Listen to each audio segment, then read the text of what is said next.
changes roughly do you think will come? Well, there'll be 3 because Richie and Rog and Greeny looks like he's struggling, so that will be at least that. So we're going to have some change. We haven't made many changes each week yet, so it'll be a bit of a first.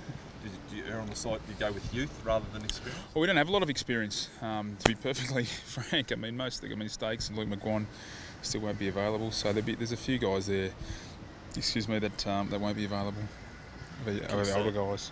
Sorry, mate. Yeah, that's right. Is it a concern having to play a lot of kids at once, or? Yeah, well, it is. It's not ideal. I don't want to, it'd be nice to sort of keep it at 4 or 5 if you can.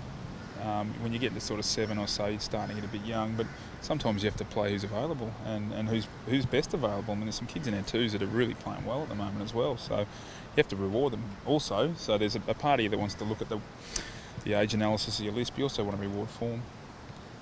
Port will be a bit cranky after losing last week, but also at home, Adelaide Oval, and they run hard too, don't they? So yeah, they do. I mean, their last quarter numbers were pretty good last year, so that would entail that they run pretty well. Obviously they're playing on their home deck, so for some reason all teams tend to play a little bit better on their home deck without the travel factor and all those things. What are your expectations for the game, mate? Well, I'd like to win. I mean, I think everyone would go into every game wanting to win the game.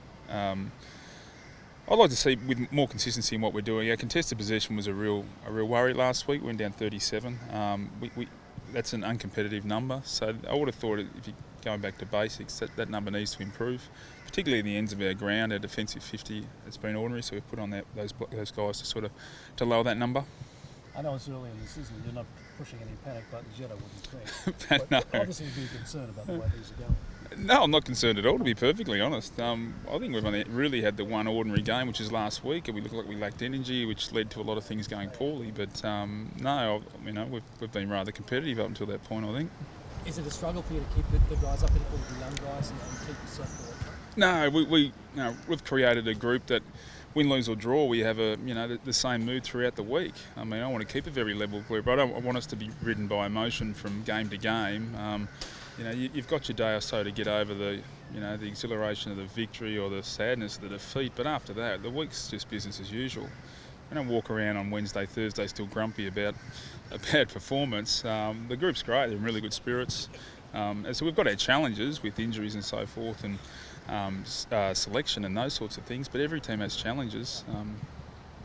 A win though would be nice, mate. You put them on the ladder. A nice win would be cheeky nice. W, mate. A win would be nice, yeah. No. Does that give the kids belief though? I mean, if they have a win, they can see that what you've been preaching over the summer works, and that can mean worth its weight in gold. Yeah, I mean, wins just consolidate what you're trying to achieve. I mean, we showed them the vision and where we went poorly, and they can see all that, and they've got the answers to why we either did or didn't achieve certain things. It's the pressure on the day, being able to absorb it and still perform. Given the nature of injuries and things at the moment, was there a temptation to fight Rogers' charge?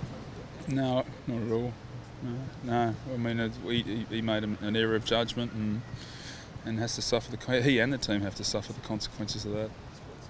Did you have to say anything to him about that, or do you think he knows? Oh yeah, we've had meetings. Probably. I would have thought he knew from the second it happened, but yeah, we had leadership group, myself. All of us had a bit of a chat to him about it.